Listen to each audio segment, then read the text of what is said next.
help you navigate your company with the local, state, and federal government. Take a decisive step today. I'm here to make sure your legal rights are protected and you have a peace of mind that you deserve.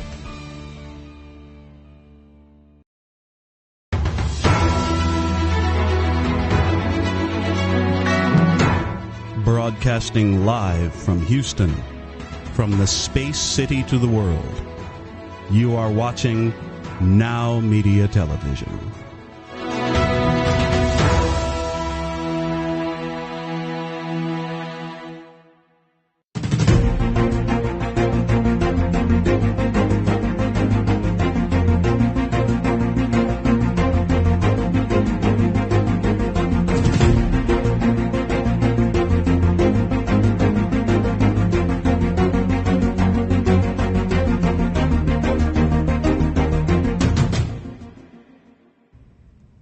Hi, welcome to Biz Talk TV. I'm your host and business guide, Michael Rager, here on the Now Media Television Networks. Well, here we are. We just ended the first quarter. We're getting ready to jump into the second quarter. What does that mean for business owners just like you? Well, I'm telling you, when I meet with my clients for the first time coming into a new quarter, we got a few things that we want to look at. First, we want to go back. We want to review what we did well in the first quarter. And sit down and figure out, hey, what did we do well? Did we get more efficient here? Did we close more clients? Revenue up? Profits up? What was it that we did better? One of the reasons we want to do that is because we want to take that and tweak it just a little bit so we continue to get better and better and better into Q2, Q3, and Q4. The next thing we want to do is sit down and take some honest to goodness looks and say, hey guys, where did we screw up? What challenges did we have in this last quarter? We want to do that because we want to make sure we can eliminate them and fix them. You know, this going into Q2 is the time we start looking at our team. We want to help our team become more efficient and better. So we got to understand where we personally struggled, where our team struggled, and where we as leadership can help them get better. That's one of the most important things we need to do as business owners every quarter. You got to remember, when I go ahead and help business owners, what we do is we help them figure out where they want to be 3 years down the road. We can't do everything to get to that 3 years. We break everything down into 90-day chunks. And in those 90 days, what we really want to do is hit the top 2 or 3 goals. So the goals are things that take you 90 days to complete. To achieve the goals, you need to do tasks, or rocks, or pebbles, whatever you want to call them, I don't care. But the tasks you need to get the goals done, those usually take a week to 2 weeks to 3 weeks. And what we want to do is we want to make sure those are assigned and people know what they're supposed to be doing. In order for your team to become successful, they have to know exactly what they're supposed to be doing, when they're supposed to be doing it, and how they're supposed to be doing it. So if you've had a successful first quarter, pat yourself on the back. Go out and take what you did and go get better. If you struggled a little bit, that's okay. Take the time to reflect, go see what you did, and let's go put together a plan to get better. And that's all it's about. So we're really going to attack this today here on Biz Talk. Why don't you come back right after this, and we're going to have our guests, and we're going to talk about how to get better going into Q2. Stay tuned, and we'll be back right after this.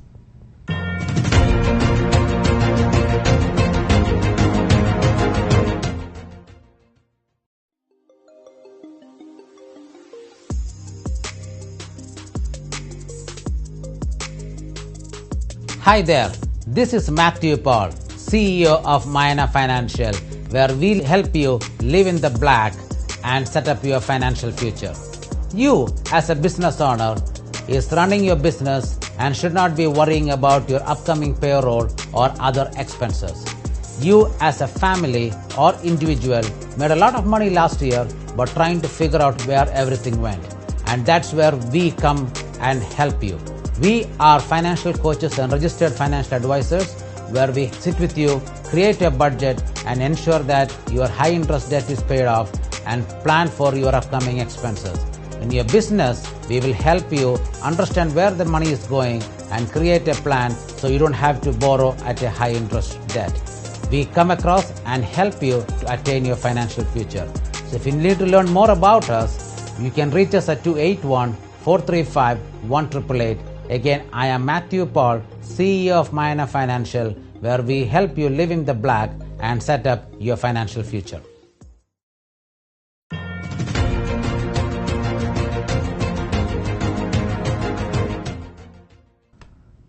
Hey, welcome back to Biz Talk TV. I'm your business guide and host, Michael Rager, here on the Now Media Television Network.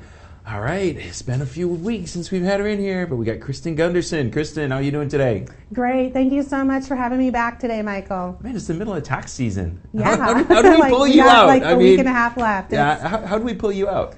I just knew that I had to get in here and get away and a different scenery, and I'll go back to doing taxes, and I'll be the better for it. So. I was there. I spent 6 hours the other day finally doing my bookkeeping from last year. So, doesn't that suck trying to do your bookkeeping all at once? Like, yeah. you just did it like all the time, it'd be done, and you wouldn't have to spend like a whole day doing it. Really? Yeah. That's what people hire us for. I know, I was a procrastinator. Oh my God, I'm a perfect procrastinator. All right, so you're doing a lot of new things right now. We were talking earlier, you're doing some CFO stuff. Yeah. And doing the CFO stuff, you started using this new tool. Tell us about the tool, tell us the name about it, and why did you decide to use it?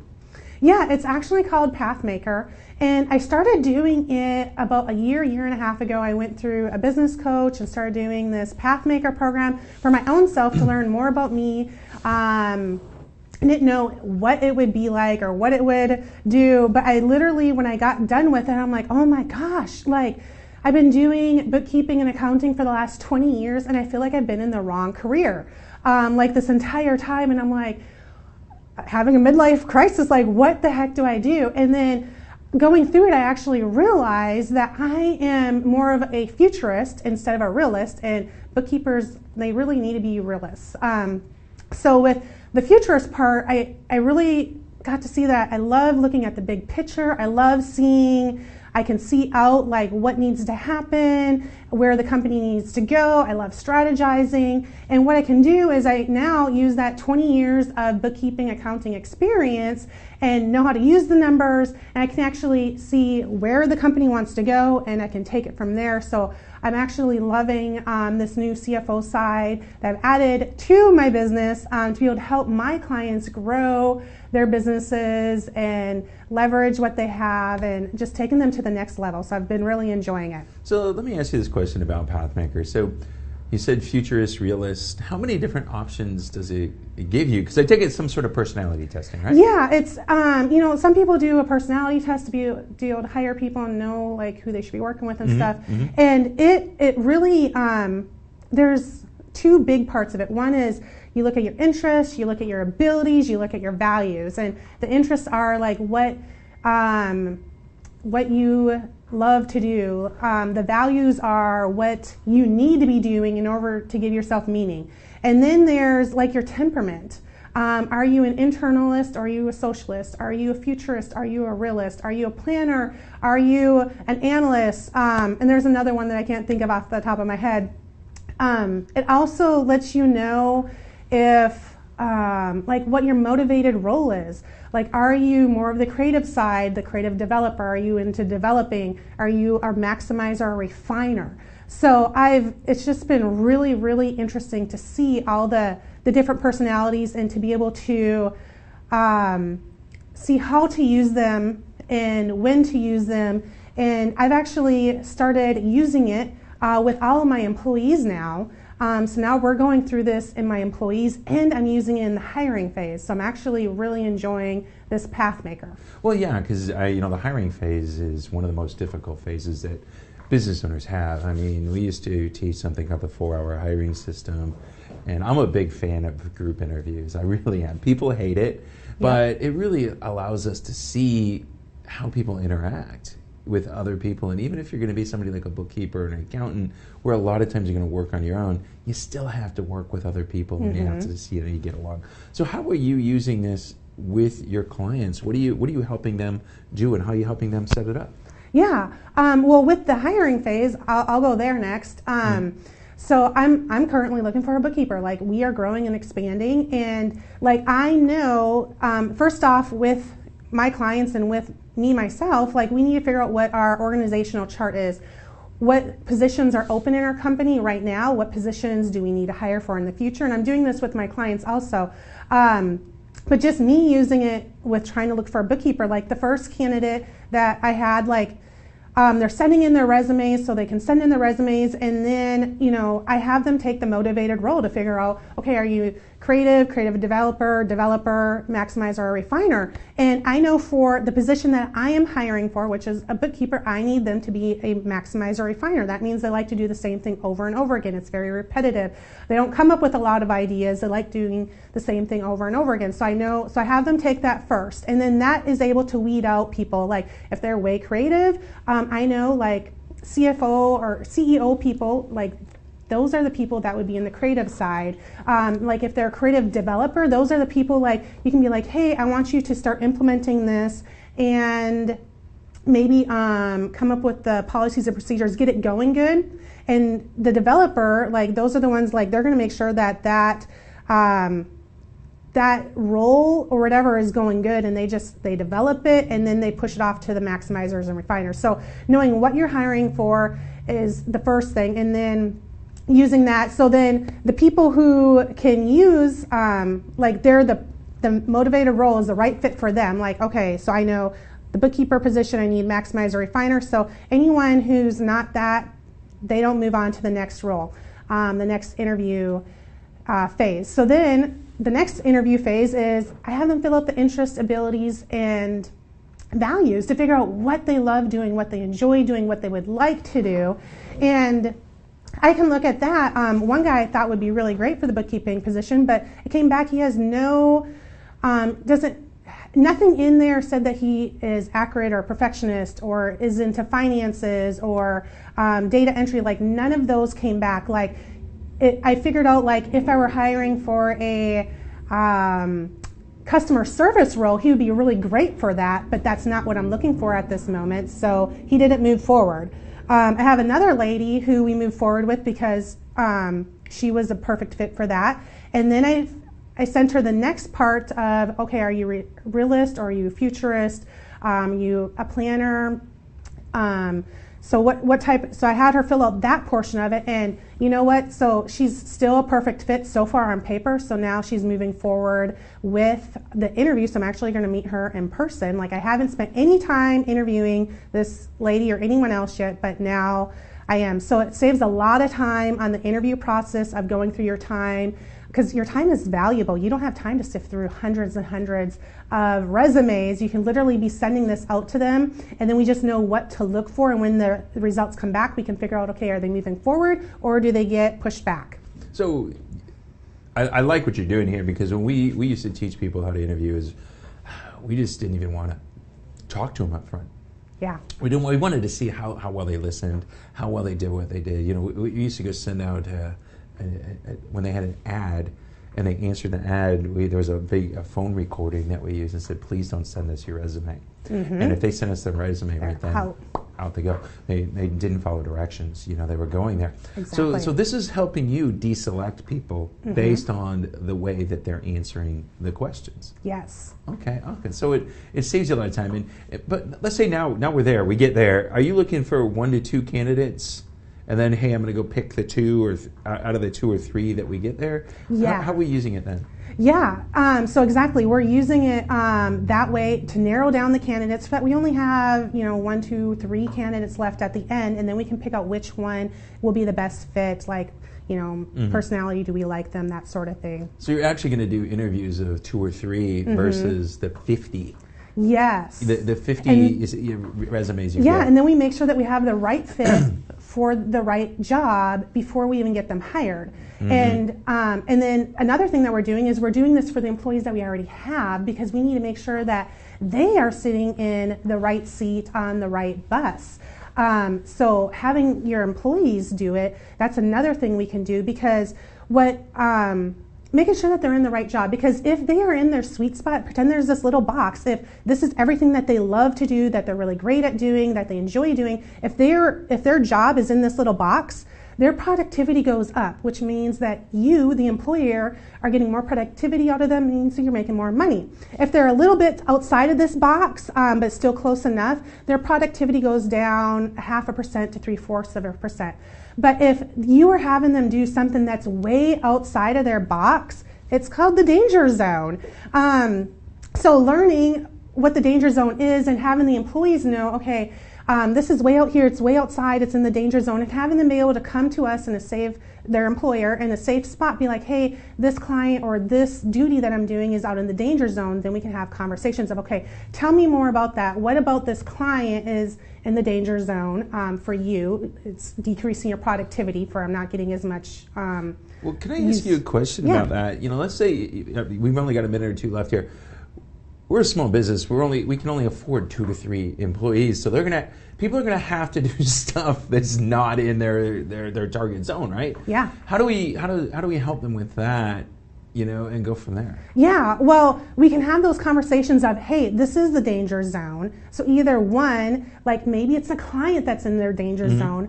What we are doing is we're literally going to the client, having those hard conversations of like, look, this is what you are doing, A, B, C, D, and we either need you to start doing this or to stop doing this, and it might be communication. Like, I don't know what it is, like what's in the danger zone for those clients, but having those conversations, and maybe they just don't know, maybe they haven't had that tough conversation, but being like, you know what, we're gonna put you on probation. Like, if you can't start doing A, B, C in the next 30 days, you know what, we're gonna have to refer you out to someone else. Or if it's like duties that they're doing that aren't in their sweet zone, maybe it's someone else's sweet zone that they can get trained on, and maybe we just need to swap positions, or we can use a VA to hire out for that, or there's other options that we can do, or maybe hire another employee that would really excel, and we can use it during the Pathmaker, during the interview process to make sure that they're the right fit for that position that we need. Yeah, that's one of the things we do. If people are struggling, we give them either a 30 or 90-day period, then we move them out. Same with clients. We want to be able to make sure they're doing the right thing to fit with us. So, Kristen, we got 10, 15 seconds left. How do people get a hold of you? You can give me a call at 936-372-2661, or you can text WIN to 855-798-3350. Well, that's awesome. Well, thanks a lot, Kristen. We appreciate you telling us about Pathmaker. I'm Michael Rager, your business guide here on Biz Talk TV. We're going to be back right after this.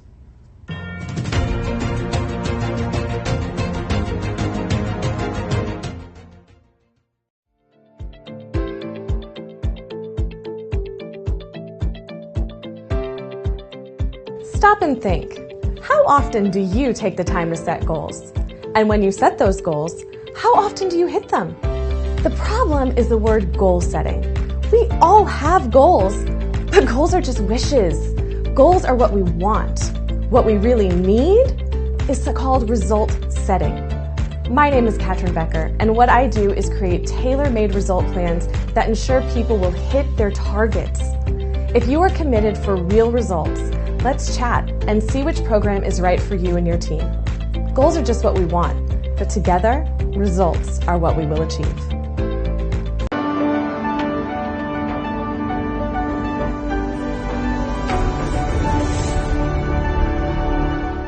You probably already know that first impressions are never forgotten.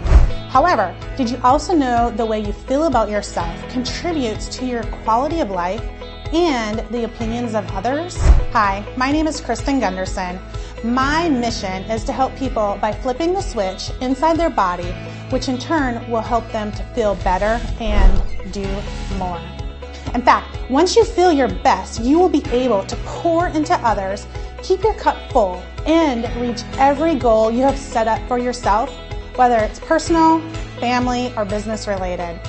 The way you feel will dictate the way you think and the way you live your life.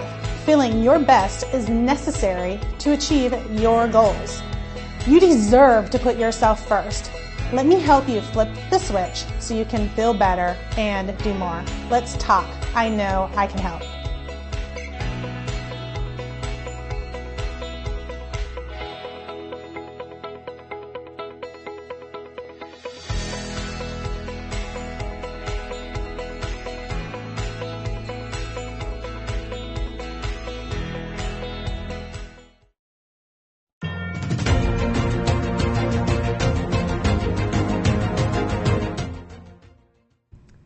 Hi, welcome back to Biz Talk TV. I'm your business guide and host, Michael Rager. Next up is our good friends, Mac and Natalia, and they're going to talk to us about how successful mediations. Take it away. Hi again. Thank you so much, Mike, for having us on Biz Talk. So today's topic, we're giving a few tips on mediation and, of course, to talk about instantmediations.com, a company that we co-founded. So generally speaking, humans, it's in our nature to avoid conflict. We want to make people happy that we're in front of. We are natural people pleasers. We work with families all the time, and sometimes we realize that children want to make the parent they're in front of happy. It's just innate in us. So because of that, we try to avoid conflict. Some people, this is just ingrained in them. Certainly it's ingrained in me. I don't like to fight with people if I don't have to. In fact, I've heard somebody once say that when they go to a restaurant and they order their food and their food comes out kind of soggy or kind of cold, they actually would prefer to eat it rather than create conflict by calling the waiter or waitress and complaining about it to management. And so there has to be a better way, though. There has to be a way where you can be made happy, be made whole, and get the food you want, get the outcome you want, while at the same time not producing anger and antagonism in other people. And so this is what we're all about. We're about trying to help people who want to avoid conflict find ways to deal with it, to deflate it, and to handle it in a more effective way. And that's what conflict resolution is all about. Because generally we believe that conflicts shouldn't be really avoided. They should be resolved in an amicable and respectful manner. And this is what mediation and other outside of court dispute resolution methods offer. So we focus on mediation this time because we want to present all the benefits of it again, both in life and in business. And what we see, how people come to us, most of them really think that when they avoid conflict, they will be happier, stronger, and perceived more as easygoing. However, that might rather suggest that someone lacks conflict management skills, which of course they can be taught. But mediator comes in there so that this third party neutral helps to see all this conflict in the totally new light and helps find solutions to move on, to move forward. So just some basic tips. If you are having conflict, again, it's not your fault. If you don't know how to naturally deal with it, most people don't. It has to be trained. And that's why mediators go to mediation training school to learn it. And so if you're having conflict, reach out to a mediator and invite the other party to contact them as well. And so tip number one, persuade your party who is in conflict with you to attend mediation. Don't shove it down their throat. Just offer it as a way out, as a proposal that might help address the concern. But do it in such a way where it's not going to be seen as if you're trying to force mediation upon them. Help people understand what mediation is.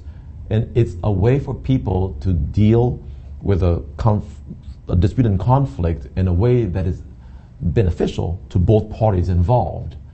And only if it's beneficial to both parties involved in terms of the outcome will they agree to sign on the dotted line to resolve the dispute in its entirety.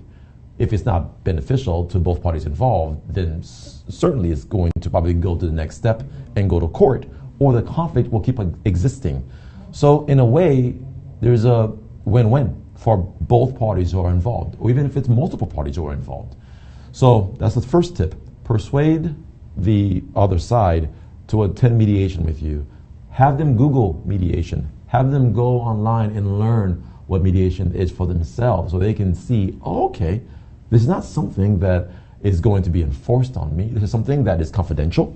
It's something that is being handled by a neutral person that is not on anybody's side. It's something that is affordable compared to going to court. It's something that can lead to a resolution that will make all sides happy. And having said that again, someone might ask, okay, mediation. So how do I do that? What do I do first? Even if I have already this agreement that someone will go with me to this mediation, what do I do next? So next, what you do is you need to find a mediator. And again, quite a lot of people say, oh, but if this mediator was proposed by my husband, my business partner, there has to be bias. So one of the absolutely unnegotiable rules of mediation is that there is no bias, that there is respect, and that there is, the name of the mediator is the third party neutral. That means that mediator has no interest in resolving the conflict to the benefit of any of the parties, or has no interest in the topic of this entire dispute. That gives him absolute freedom in seeing all the meanders of this conflict and pointing to the parties what possible solutions they can have. If you don't know where to find a mediator, it's best that you go to our website, instantmediations.com, where we have a directory of mediations. Please know that there are people who specialize in particular areas of mediation. You can have elderly mediation, you can have divorce mediation, property mediation, you can have labor law, so employment or discrimination mediators, and we have been working to create such a catalog, such a directory, so that everybody can go online and have no doubts that whom they are picking is going to be a good choice for their dispute to be resolved professionally, with respect, and empowering the parties to make their own decisions. So typically you would want to offer another tip of a few mediators to choose from to the other side. Don't just give them one mediator, the one that you've selected, because they may feel that that person is biased. And like Natalia says, neutrality is the most important part of this whole thing. So the mediator needs to be trusted. If they are not trusted, then people will not believe that the outcome will actually have the effect that they're wanting. And so on instantmediations.com, as was just referenced, there are plenty of people to choose from. And Natalia went down a whole list of different types of mediators who might be available. But there's also education mediators and bankruptcy mediators. And there's all sorts. Any kind of conflict you can imagine, there's probably somebody there who's going to be able to help you and the other side reach some kind of agreement. And if it can't be reached, then that's what we have judges for, to help people break the impasse and get into some kind of final disposition.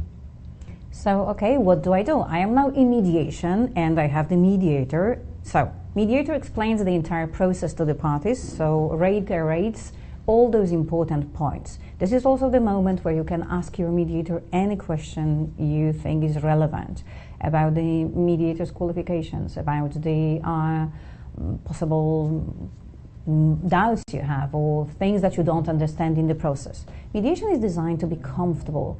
Everybody needs to know and see that mediation is a safe place. And the safe place is there being created by the mediator, whether the mediation takes place in person or online. And you can count on just being comfortable, not being pushed to anything, being listened to. And there comes some other tips that we wanted to give to you when you are already in mediation. So there is a concept that's been growing in all these conflict resolution spheres of empathic listening. Previously, we have been talking a lot about just active listening. And active listening embraced just showing your interest into what is being said. However, empathetic listening is more about that you also understand what the other party is saying. You understand and you're willing to feel yourself in someone else's shoes. So empathetic listening or active listening, all these skills are things that mediators bring to the table to help the parties see and understand things in a different way. There's also reframing, when the mediator was going to help you and the other side see things in a way they didn't see it before. Look, we're all clouded by emotions, and so there's a lot of power in helping people see things differently. So anyway, hope these tips are helpful. If you have a conflict, you have a dispute, go to a mediator. As we always say, don't wait, mediate. Instead of calling an attorney first, we're lawyers, we're mediators, but we want to encourage you to pick up the phone and call mediator first. All right, check out more about us at alaskapeer.com. And in our podcast at Lawyers and Mediators International at LMI on YouTube or Spotify or wherever you watch or listen to your podcast. Please remember that there is a lot of good material free for those who are pro se, so are not represented by attorneys, for those who are mediators also to learn more, and just risk it. Go for it. Thank you. Hey, that was some really great information. And what you got to do is you got to look at mediation. It's a great tool that can really help you and your business avoid some costly litigation. I'm Michael Rager, your business guide here on Biz Talk TV on the Now Media Television Networks. We'll be back right after this.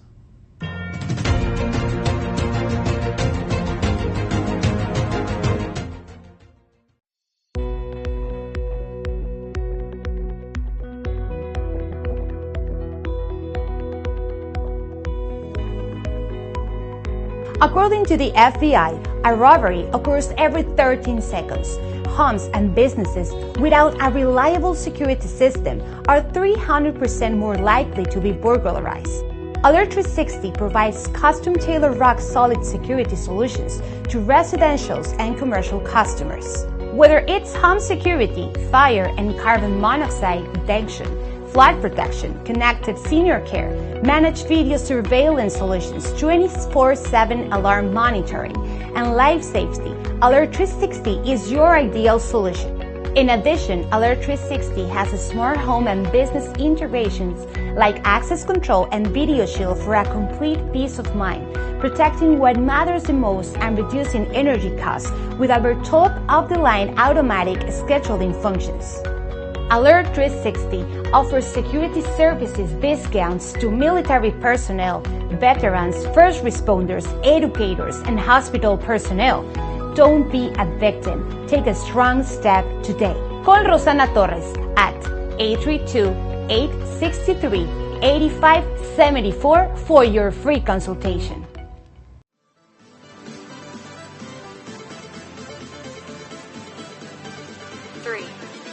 Bienvenidos a Interior Bar Houston, el bar más vibrante de Downtown en la ciudad de Houston.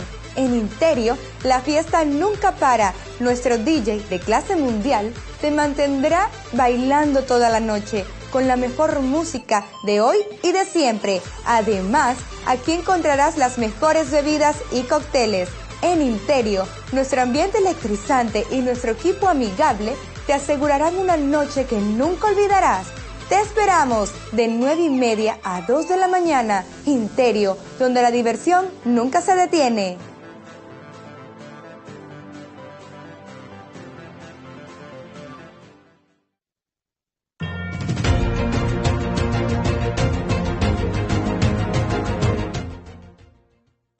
Hey, welcome back to Biz Talk TV. I'm your business host and guide, Michael Rager, here on the Now Media Television Networks. I'm so excited. It's that time of the show again. It's Leo Simpson. Leo, what's up, buddy? What's going on, Michael? How are you? I'm good, man. I'm good. We'll get into that in a minute. I'm telling you, you should have been at our whiteboards and whiskey last night. It was good. When I was there, Lamar Curtis, who owns the place for Duda, is like, dude, you just look like a grump. And we need to get you over this. You look like the Grinch that stole Christmas. Hey, let's talk about it. But we won. All right, man. So we're going to talk about winning and winning big. What's the difference, man? You know, winning is essentially you got some type of engagement, opportunity, operation, you win, right? Winning big is when your wins are, one, exponential, two, they provide you so much value more than the experience in the situation. And so I'll give you a perfect example.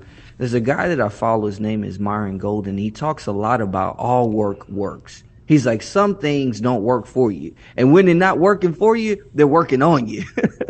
And so when we talk about winning and winning big, winning is more of, hey, something either works or works for me, whereas winning big is it's working for me and working, on me, and regardless of which one it's doing, I'm always getting what I need from it. Well, why should I want to win big versus just win, man? Am I becoming greedy? No, not at all. I think that what happens is we can get so enchanted by winning that we don't realize that winning as a result is bigger than just the moment, bigger than just the thing you get out of it. The winning big says that it becomes this all intrinsic and even extrinsic reality that allows me to have value that can be not only long term, but be able to provide me so much substantial development, productivity. I mean, you think about it. Most of us who are sound and impactful, very vibrant and, very effectual, that's the word I'm looking for, effectual leaders in business, CEOs, executives, whatever the case may be, it's because of how we have leveraged not just our advantages, but also leveraged our adversities. And so when we understand that the winning big, meaning winning beyond just winning, becomes our focus as the thing that allows us to really excel at the highest level, that's when we can really go somewhere with this thing. Yeah, that's awesome. That's awesome. Well, okay, so we go there. Well, how do we predictably win big? I mean, it's winning's one thing, but going to that next level that you just explained, that's totally a different thing, isn't it? Absolutely. Let me talk about it. So there's a concept that I teach called the 3 C's of life. Okay. And these 3 C's, they break down from, I guess you'd say, top to bottom: contribution, compensation, and consumption. Now, you got to understand that all 3 of these are necessary. I mean, you cannot consume without some compensation, and you can't get compensation without contribution. So when you look at it, they have an interdependent relationship. They're independent on their own, but in order for them to really function within the context of our life, you need both of them, right? And so when it comes down to it, you've got to understand, while they are interdependent, here's where we get into not just winning, we get into winning big. These 3, in their interdependent nature, in order for you to know if you're winning or if you're just winning or winning big, you got to know which one you prioritize. Now, listen to me carefully. If you prioritize consumption, you're only living in the realm of what you receive. So yeah, you greedy, you're selfish. Now, if you're in the realm of compensation, it's all about your reputation, your recognition, your rewards. And, there's a little selfishness there, but it's a little different because it's not completely tangible all the time. When you get into the realm of contribution, this is what allows you to not only win big, but win big predictably all the time. When you prioritize contribution, what you do is you focus on your contribution to the extent that all you want to do is contribute at the highest level possible. What will happen is your contribution will far exceed your compensation, but it'll allow you to be compensated at the highest level possible. As well, your consumption will never be able to catch up with your contribution. So when you prioritize contributing, making sure that you're giving your greatest value in everything you do. For example, you were talking about how you were 0 for 3 this week. Well, guess what? Did you contribute at the highest level in each one of those? And your losses were not necessarily based on your contribution, but based on maybe the situations of your clients, circumstances, and the economy. Or was it some little tweaks within the context of how you contributed in that situation that you can take from this situation and be able to grasp? If that's the case, and you go and get those tweaks, leverage those advantages within the context of that adversity, then you position yourself to make quantum leaps over your compensation that you could have had and over the consumption that you could have had, because now you're poising your contribution to make you a predictable contributor no matter how many losses you have. Yeah, I think it's one of the things when you go there look at your losses, I think you got to look at it like you do in baseball. In baseball, you've only got to go 3 for 10 to be a multi-millionaire. Come on now. A lot of times, I know what was my issue this month was I just didn't have enough closing opportunities. It was my own fault. I didn't have enough closing opportunities. I kind of felt that the ones I had, I won, and little did I know I wasn't expecting that wicked curveball. I'm just going into right now a baseball analogy since it just opened this week. You know? Yeah. And that's what it was. We weren't expecting it. And business owners, that happens all the time. And so how does learning how to hit that curveball change and help you win big consistently? Man, you said it. You got to have more opportunities. You know, the same guy I was talking about, Myron Golden, he talks about, matter of fact, he even has a challenge called Make More Offers Challenge, right? So if you're swinging the bat 3 times, guess what? You're not going to be as good of a batter as somebody who's swinging the bat 10 times, 100 times. One of the things I loved about Kobe Bryant, and I really didn't follow Kobe Bryant a lot during his career, but towards the end of his life and after he retired, I really started to follow him more, especially because of what he was doing in business and how he was engaging his team and dealing with a lot of the interviews. And one of the things about Kobe, he talks about is the fact that he sucked when he was 10 years old. He sucked. He was the worst. Now, he was the son of a standout player, nephew of a standout player. And here it is. He's playing summer league, the same one that they played, and he sucked. He was like, man, I was slow. I was clumsy, all of that. You know what Kobe did? Kobe said, I got to have more reps than the guys that I'm playing against. And if I get more reps, then I can outwork them and my skill can actually get better than theirs within the context of even them being talented. And I will look more talented than them because I focused on, he didn't say it this way, but I'm going to say it this way, my contribution to my success, right? So many of us, and man, this is why I was a quitter. This is why I went for a lot of stuff. It's because I would focus on what I was going to get, be it the reputation or the receiving aspect of, you know, the reward and the trophy and all of that. And then even the fact that in my own mind, I would see how great I was instead of saying, man, I need to have more reps than anything because I need to be consumed by making sure that I am giving my best and exhausting the fullness of all my potential in its unlimited and unfulfilled capacity so that I can win. So as business owners, one of the things we have to really be very solid about is the clarity of what we are to be doing, right? And the clarity of about what we are to be doing is less about the clarity of what we are to get from what we're doing. If we exhaust ourselves and consume ourselves with, this is what I do. Man, I tell you, I don't know if I said this to you, but man, I went 10 years from the time that I started with the John Maxwell organization as a coach. I went 10 years from that point trying to figure out what is in my niche. Matter of fact, I even fought the idea of a niche. But when I got to the place to where it's like, man, I'm not getting any traction, I need something, and I got to the right place and they asked me the right questions and I answered those questions. What is it that I do? More so, what problem do I solve and who do I solve it for? And what helped me to answer that question was understanding, like, what problem have I really solved the best? Like, what problem have I been so great at solving, not just for others, but even for myself, that I'm never going to not be consumed with trying to solve this problem? Well, I figured it out. It was helping people to eliminate family life crashing and burning while business life is thriving and vibing. What does that mean? That means you're in a position to where you're causing people to take what they do in business as a success and showing them how that same reality is able to exist over in the family life. And guess what? When you do that, you actually help them become more productive and profitable in their business life because of how it begins to flow between, how they begin to flow between one another. Well, I say all of that to say this.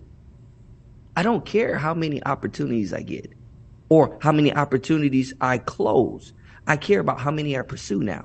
Why? Because I am so consumed with seeing these excelling business leaders see their family life become fuel for their business to have quantum leaps.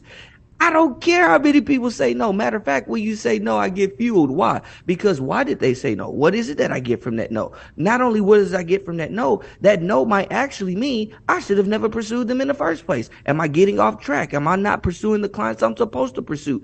The O for whatever, we got to look at it and ask the question, are we focused on our contribution as a priority? Or are we focused on our reputation and receiving that we're going to get from it. Yeah, that's awesome. That's awesome. You're right on track. I knew what it was. I got out there and I just had to hash it through, and it's like all week. So it's all fun, man. So Leo, we got 30 seconds left. Tell people how to get a hold of you, and what do you got coming up? Team3l.com. Very easy. You can get all my stuff there. All right, man. What's going on this Easter, man? It's a big holiday. Man, I got a lot of stuff going on, man. I thought my featured episode was going to be dropped with Entrepreneurs on Fire, but it's actually late in the month. So that's going to help me, too. I won't get inundated with a lot of leads right now. But, man, we got a packed weekend visiting with family, you know, singing some good songs this weekend. So it's going to be great. Awesome, my friend. Looking forward to it. You have a great holiday weekend. I'll see you next time. This is Michael Rager, your business guide here on Biz Talk TV. We'll be back right after this.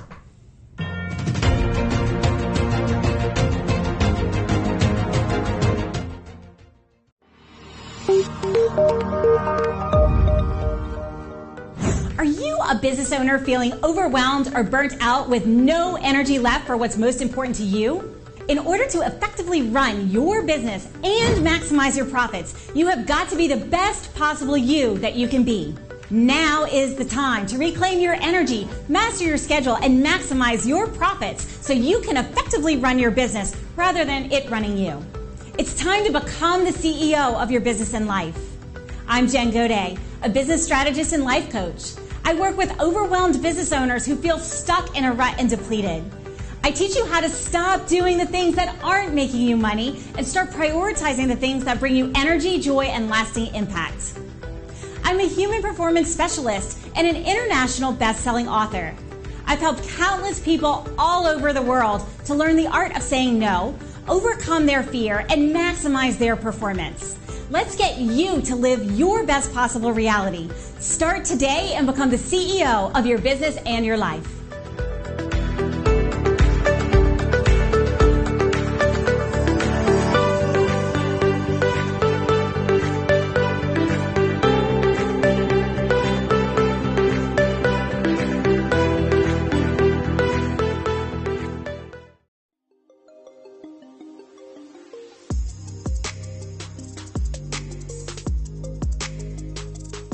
Hi there, this is Matthew Paul, CEO of Mayana Financial, where we'll help you live in the black and set up your financial future.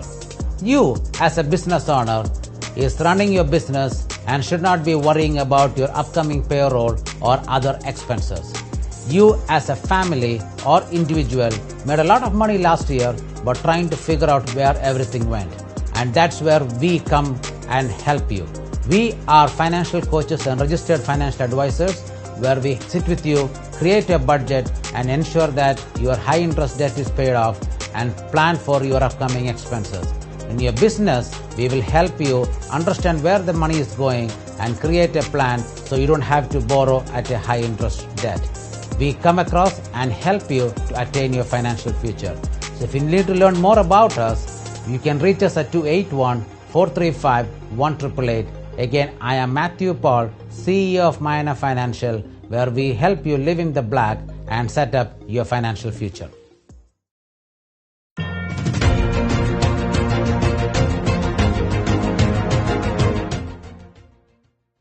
Hey, welcome back to Biz Talk TV. I'm your business host and guide, Michael Rager. I'm telling you, I just got a surprise thrown at me. We talked with Leo. We were just talking about curveballs. Producer out there, Diego, threw a curveball. All right, so we're going to do a long 8-minute talk. We're going to try to do 8 minutes. We're going to talk a little bit about something that I'm really passionate about, and it's fishing. Those of you guys that know me and followed me and saw me on social media, one of my companies is called Teach Your Business to Fish. And why did I come up with the name Teach Your Business to Fish? Teach Your Business to Fish, you know, for me, it's not a biblical thing. I'm not we heard give a man a fish, teach him, he eats for a day, teach a man to fish, he fishes forever. Yeah, that's part of it. But Teach Your Business to Fish was my passion. That's what I love to do. I love to go fishing. And ever since I was a young kid, that's what I love to do. So one of the things that I find with business owners is 9 times out of 10, when I sit down and talk to them, they don't know who they're fishing for. Leo and I were just talking about that. We've got to get down. He talked about niche, coming down to what do you do, why you do it, how you do it, and understanding your niche. And I like to tell this story called Fishing with Hot Dogs. Right? A lot of my clients, if you're my client, you've been around, you've hung out with me, had a whiskey or a cigar, you've probably heard Fishing with Hot Dogs. And here it is. Most business owners fish with hot dogs. This is what they do, especially when they start out. The reason they fish with hot dogs is they're trying to catch anything and everything. There's me and my little boy, and we're actually giving this talk. Well, when we go fishing with hot dogs, what does it mean? Fishing with hot dogs is when I was young, probably about Cameron, a little bit older than Cameron was there. I was probably 6, 7, 8, 9 years old. My mom and dad, we had this nice boat. We had this really nice white Bayliner boat. We used to go take it in the weekends and stay at this place called Metro Beach. I grew up in Detroit. If you're from Detroit, you know where that is. So we'd go to Metro Beach. We stay on the boat for 3 or 4 days at a time. And I told my mom, hey, before we go, we got to run over to Ray's Bait Shop. We go over to Ray's because I need some worms. And my mom looked at me, being a young kid like that. She goes, look, Michael, you are not bringing some nasty, stinky, smelly worms on my nice white boat. And I said, but Mom, I'm going fishing. I got my fishing gear. This is going to happen. I got my bobbers, my sinkers, everything I need. What am I going to fish with? And Mom said, hot dogs. And I go, what do you mean hot dogs? She goes, hot dogs. That's what you got, Michael? You better go fish. So I did. And I went out and I fished with hot dogs. My question to you now is, did I catch fish? Now the answer was yes. Yes, I did. But here's the problem. I didn't catch the fish I wanted to catch. I used to read those magazines and I used to see the pictures of the guys with the big bass and big walleye and big northern pike.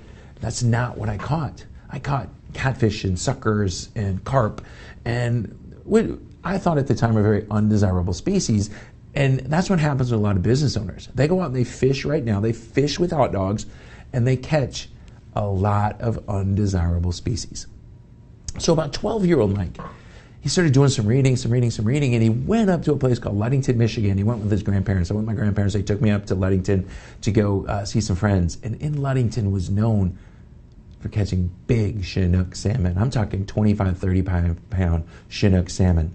So my question to you is, if I fish with hot dogs, can I go catch salmon?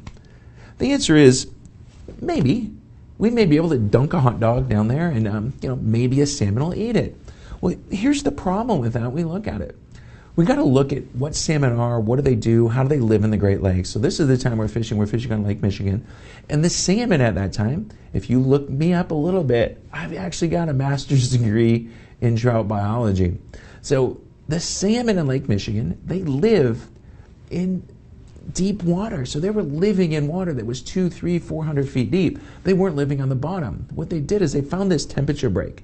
And salmon live primarily between 58 and 72 degree water. So that could be anywhere in that water column. So the thing is number one, they're probably not going to eat hot dogs. But number two, if I put the hot dog on the bottom, they're certainly not going to eat it because they're not there. Your clients, where are they? Where are they hanging out? And if you've ever fished on Lake Michigan and you fish for salmon, we fish for something called downriggers. And downriggers, what they do is there's a big lead ball and it puts that bait exactly where that temperature break is. And guess what? We troll around. So we troll and move our lures around. So we're going and we're hanging out where our customer is, the salmon. But you know what I'm not trolling with? I'm not trolling with darn hot dogs. I'm trolling with spoons and flies and plugs and all these other things that salmon eat. I know exactly what they want. That's your sales and marketing. As a business owner, you've got to know exactly what your clients want, where they want it, how they want it, how they want to eat it. And that's the kind of thing that you don't do as a business owner. What we do is we go around and we start throwing hot dogs at everything when we start off. And that's what happens. I've got a client right now. We sat with them. They're a $5 million company. They want to become 12. Here's the problem. They're fishing with hot dogs. They're trying to catch everybody. And what we're telling them is they can't. In order for them to get to the 12 million, they need to catch a salmon every week. All right? Last year, they only caught 3 salmon. So how are we going to grow if we only catch 3 of our perfect clients a year? What we got to do is fish for them specifically, and that's what they're not doing. They're taking everything that comes in, and what we're finding out is most of them aren't really good clients. They're carp, and they're catfish, and they're suckers, and they're bullheads. They're very undesirable species. As a business owner, we need to go get the desirable species. I mentioned earlier that I was 0 for 3 last week, and before I went into my talk with Leo, and I really was. But only one of them were really my desirable species. The other 2 weren't. They weren't really my perfect clients. I had meetings with them. I was going to help them. I thought I could help them. Here's what happens as business owners. Our hearts get so big, we want to help everybody. When we help everybody, we help no one. We got to get to the point that we were figuring out we've got to do what's best for us, the business owner, for our clients, for our employees, for everybody that's involved with our business, and that's what it's about. So I'm telling you as the business owner, one thing you don't want to do is fish with hot dogs. Stop it. If you're fishing with hot dogs right now, stop it. If you are going to try to catch everybody, stop it. If you think you're going to throw a net and catch everybody, stop it. It's not going to happen. Figure out where you're at. Because that client told me that they needed one every week. They said, but Mike, we just don't know. What happens is our clients, some of them, we took them on as small, tiny clients and they grew into big ones. Well, guess what? You had a baby salmon there and you didn't know it. You were going to catch minnows. You happened to just catch a baby salmon and it grew into a salmon. What you got to do is you just got to be able to identify a baby salmon when it's a baby salmon.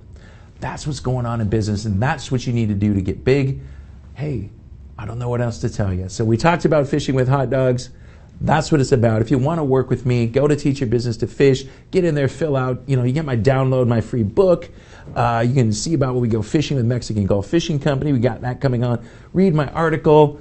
Book a meeting with me. Get on there, right there. Enter the free book. Get it. Book a meeting with me. We will help you. We're going to make sure you're not fishing with hot dogs. I'm Michael Reed, your business guide. We're going to see you back here on Biz Talk TV next week. Go out there and make it a great week.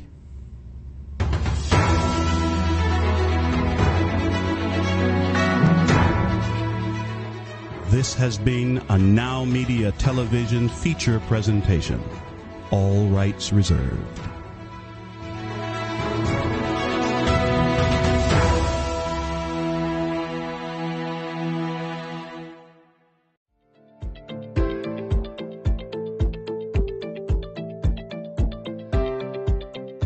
Stop and think.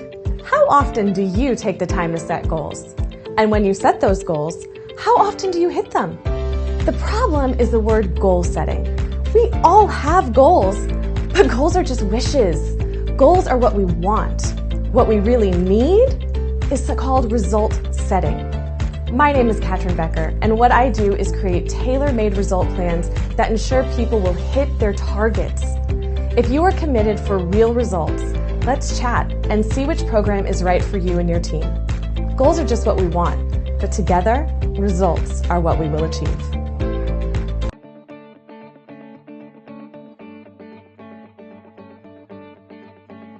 Working in the legal system is challenging and risky, especially if you don't have the right attorney at your side. Hi, my name is Sonia Aston, and I'm an attorney with over 30 years of experience. I've helped small and medium-sized businesses and business owners to make sure that their legal rights and interests are protected. As general counsel for you and your organization, I can draft and review solid contracts, minimize the risk of litigation, review and prepare comprehensive business succession plans, or help you navigate your company with the local, state, and federal government. Take a decisive step today. I'm here to make sure your legal rights are protected and you have a peace of mind that you deserve.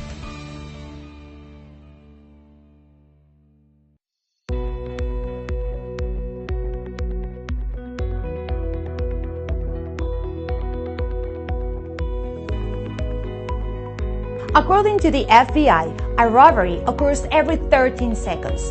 Homes and businesses without a reliable security system are 300% more likely to be burglarized.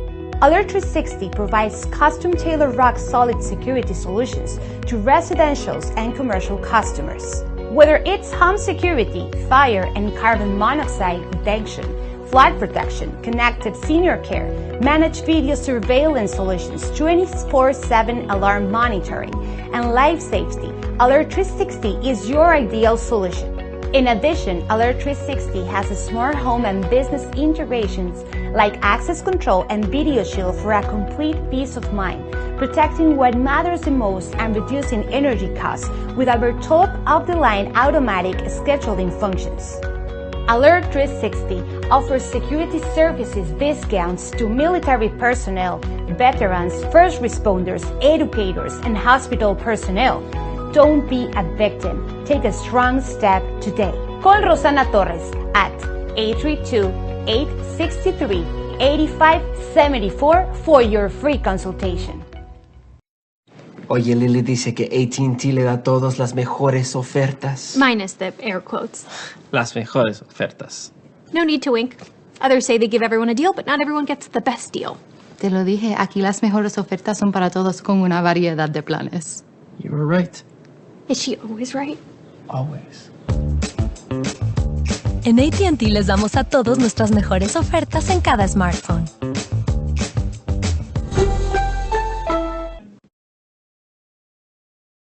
Hoy en Tecnocasa